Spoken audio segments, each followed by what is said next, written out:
Donc, je reprends. Donc, pour le contexte, donc les habitantes et les habitants de La Roya étaient désemparés suite à la tempête Alex. Ils ne savaient pas vraiment vers qui se tourner pour le remboursement de leur maison, pour savoir s'ils allaient pouvoir y réhabiter, pour savoir quand les routes étaient ouvertes, quand ils pouvaient travailler ou pas. Ils ont rédigé ce petit livret qui permet je vous partage mon écran, qui permet de savoir un peu qui, entre la com d'agglo, le département, la région, qui est responsable de quoi, et donc de savoir exactement vers qui se tourner pour des raisons, sur des questions de déchets, d'habitat, de transport et tout ça.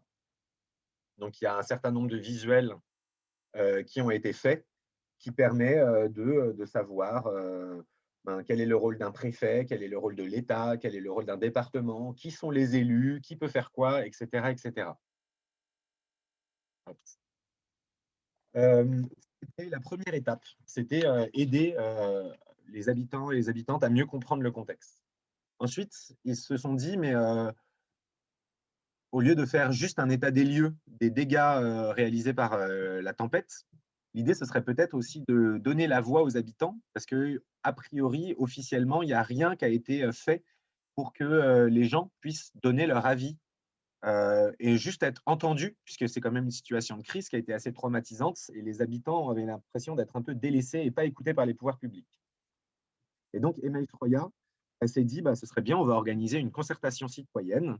Et ils ont fait appel du coup à Caroline Delbois et à moi. Et moi, j'ai appelé des collègues et j'ai demandé Basile, Maude, Anne-Cécile, est-ce que vous êtes partante pour venir animer de manière bénévole, l'association a peu de fonds, cette concertation. Donc, tout le monde était motivé. Certaines avaient des obligations et n'ont pas pu venir. Et c'est comme ça qu'on s'est retrouvés à animer cette concertation. Donc, pour information, nous, on s'appelle Make Sense. Ça fait 10 ans qu'on anime des ateliers citoyens pour accompagner des porteurs de projets sociaux et solidaires, des organisations qui ont envie de se transformer. Depuis 2 ans, on commence à travailler plus à l'échelle des territoires, mais la plupart des méthodologies qu'on a mis en œuvre, c'est des méthodologies qu'on a mis en œuvre à la base surtout pour des organisations. Donc, on est encore relativement nouveau sur ces thématiques. Et d'ailleurs, si vous avez des suggestions pour améliorer les choses, n'hésitez pas à le suggérer puisque ça pourra servir à Laura par la suite.